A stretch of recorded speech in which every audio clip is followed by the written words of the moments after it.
Assalamualaikum sahabat modis lifestyle, selamat datang kembali di channel kami. Hari ini kita akan menyelami dunia salah satu batu permata paling memikat dan didambakan sepanjang sejarah.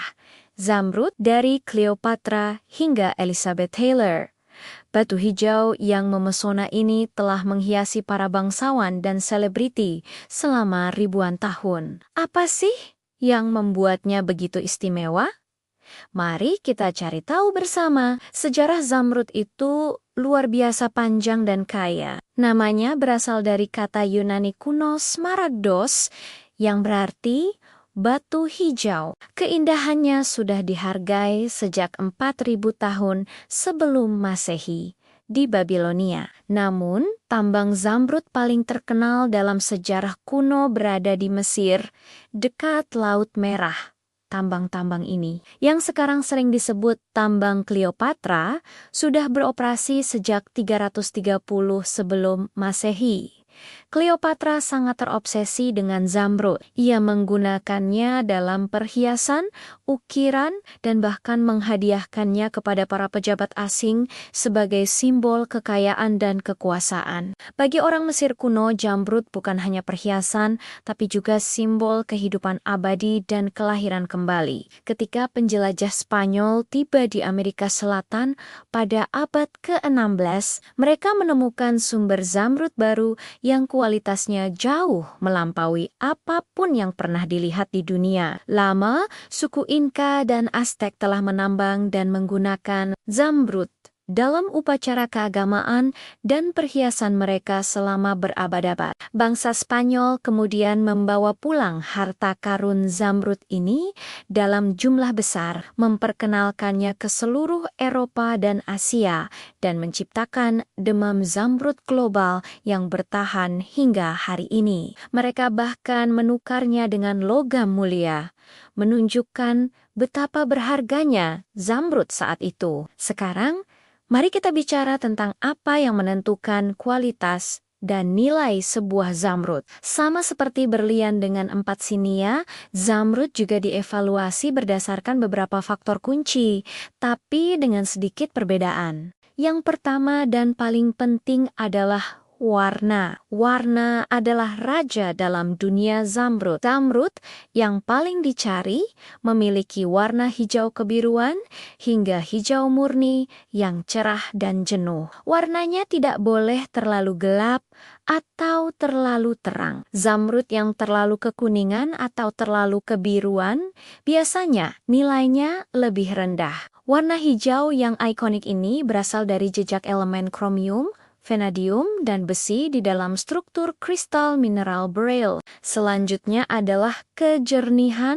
atau clarity. Berbeda dengan berlian, Zamrud hampir selalu memiliki inklusi, yaitu material kecil yang terperangkap di dalam batu saat terbentuk. Inklusi ini sangat umum pada Zamrud, sehingga para ahli permata sering menyebutnya chardin, yang dalam bahasa Prancis berarti taman, karena polanya bisa menyerupai dedaunan di dalam batu. Jadi, Zamrud yang benar-benar bersih tanpa inklusi sama sekali itu sangat langka dan harganya bisa melampaui berlian dengan ukuran yang sama. Sedikit inklusi justru dianggap sebagai sidik jari batu dan bukti keasliannya. Namun, inklusi yang terlalu banyak dan mempengaruhi transparansi atau daya tahan batu tentu akan menurunkan nilainya.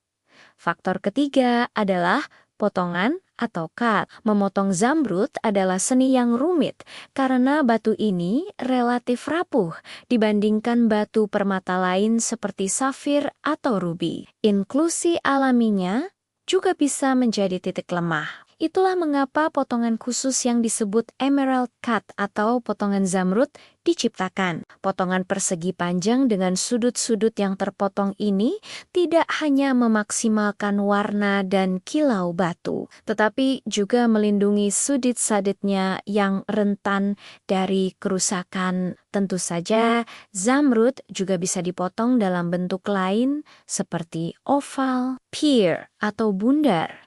Tetapi emerald cut tetap yang paling klasik dan populer. Terakhir, ada berat karat. Seperti batu permata lainnya, harga zamrud meningkat seiring dengan ukurannya, tapi kenaikan harganya tidak linear. Zamrud berkualitas tinggi dengan ukuran besar sangat langka, jadi harganya bisa meroket secara eksponensial. Zamrud 5 karat yang berkualitas bisa jauh lebih mahal daripada 5 buah zamrud 1 karat dengan kualitas yang sama. Jadi, saat membeli zamrud, kombinasi dari warna yang indah, kejernihan yang baik, potongan yang ahli, dan ukuran yang mengesankan akan menentukan nilai akhirnya. Lalu, dari mana asal zamrud-zamrud terbaik di dunia? Ada 3 sumber utama yang mendominasi pasar global. Pertama dan yang paling legendaris adalah Kolombia. Selama lebih dari 500 tahun, Kolombia telah menjadi produsen zamrud berkualitas terbaik di dunia. Zamrud dari Kolombia terkenal dengan warnanya yang hijau murni, hangat, dan intens. Tambang-tambang terkenal seperti Muzo, Chief, dan Casquez menghasilkan beta bata yang menjadi standar emas bagi zamrud di seluruh dunia. Zamrud Kolombia seringkali memiliki warna hijau yang begitu unik sehingga para ahli bisa langsung mengenalinya. Sumber penting kedua adalah Zambia di Afrika. Tambang-tambang di Zambia mulai menghasilkan zamrud dalam jumlah komersial pada tahun 1970-an dan kini menjadi produsen zamrud terbesar kedua di dunia. Zamrud Zambia memiliki karakter yang sedikit berbeda. Warnanya cenderung hijau kebiruan yang lebih dingin dan seringkali memiliki kejernihan yang lebih baik. Artinya, inklusinya lebih sedikit dibandingkan zamrud Kolombia. Karena kualitasnya yang tinggi dan warnanya yang menarik, zamrud Zambia telah menjadi sangat populer di pasar perhiasan modern. Dan yang ketiga adalah Brasil. Brasil memiliki banyak sekali tambang zamrud yang tersebar di berbagai wilayah seperti Minas Gerais, Bahia, dan Goiás. Zamrud Brasil biasanya memiliki warna hijau yang lebih terang dan kadang-kadang sedikit kekuningan, meskipun secara tradisional tidak dihargai setinggi zamrud Kolombia. Brasil secara konsisten menghasilkan zamrud dalam jumlah besar dan beberapa penemuan baru telah menghasilkan bata-bata berkualitas sangat tinggi yang bisa bersaing dengan yang terbaik dari Kolombia dan Zambia.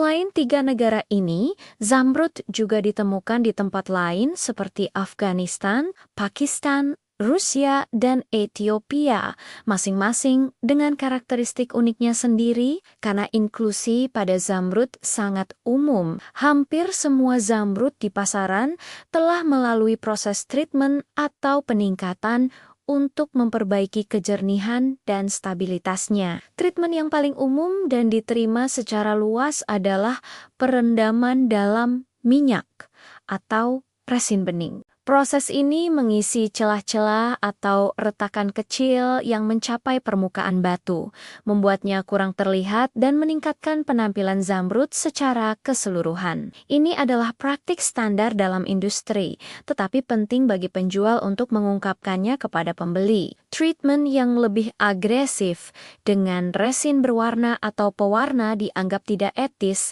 dan akan sangat menurunkan nilai batu. Merawat perhiasan zamrud juga memerlukan perhatian khusus karena sifatnya yang relatif lebih rapuh dan adanya inklusi, zamrud lebih rentan terhadap benturan dan perubahan suhu yang ekstrem. Sebaiknya hindari membersihkan zamrud dengan pembersih uap atau ultrasonik karena panas dan getarannya dapat merusak batu atau menghilangkan minyak isiannya. Cara terbaik untuk membersihkannya adalah dengan kain lembut dan air sabun hangat. Lepaskan cincin zamrud Anda sebelum melakukan pekerjaan kasar, berolahraga, atau menggunakan bahan kimia. Dengan perawatan yang tepat, keindahan zamrud Anda akan bertahan seumur hidup dan bahkan bisa diwariskan ke generasi berikutnya. Sebagai penutup, zamrud lebih dari sekadar batu hijau yang indah. Ia adalah kepingan sejarah,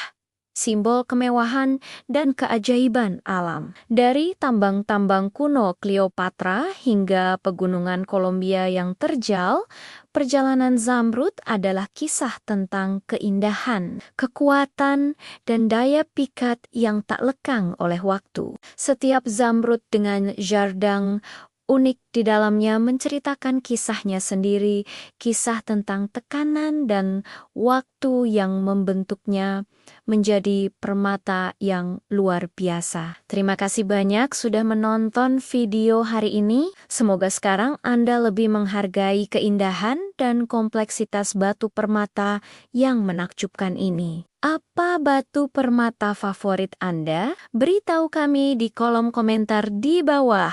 Jangan lupa untuk like, subscribe, dan nyalakan lonceng notifikasi agar tidak ketinggalan video-video kami selanjutnya. Sampai jumpa lagi!